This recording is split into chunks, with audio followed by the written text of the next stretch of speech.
Ċifri pubblikati mill-Eurostat juru li Malta għalqet l-2025 b'deficit ta' 2.2% tal-ġid nazzjonali, 1.1 punti perċentwali aħjar mill-mira ta' 3.3% li kienet imbassra fil-budget.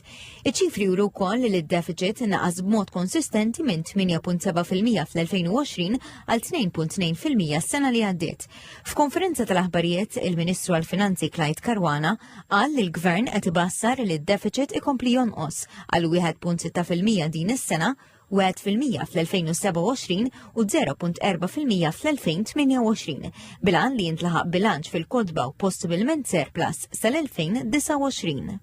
Bejn is-sena 2021 u s-sena 2025 minkejja il-pandemija minkejja l-invażjoni tar-Russja fl-Ukrajna, id-deficit bħala medja naqqasnieh kull sena b'1.3%. Issa ngħidu li għażmien li ġej bejn issa u s-sena 2028 id-deficit tal-Gvern anke wkoll biex inkunu konservattivi se jkun qed jonqos b'tal-inqas 0.6%, ġifieri nofs ir-ritmu li konna din innaqsu d-deficit tagħna fis-snin li għaddew.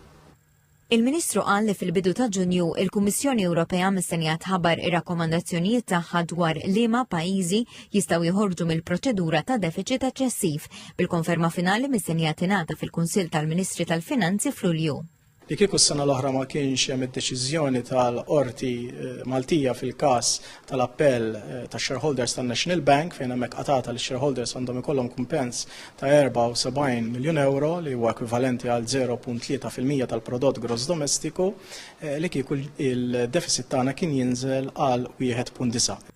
Dwar id-dejn nazzjonali, il-Ministru spjega li dan naqas minn 50.3% tal-prodott domestiku gross waqt il-pandemija għal 46.4% fl-2025, bil-mira tkun li jinżel għal 38.9% sal-2030. Żied jgħid li l-pis tal-imax fuq id-dejn baqa' baxx madwar 1.2% tal-prodott gross domestiku, filwaqt li Malta tinsab fost il-pajjiżi bl-inqas rata ta' dejn fl-Unjoni Ewropea.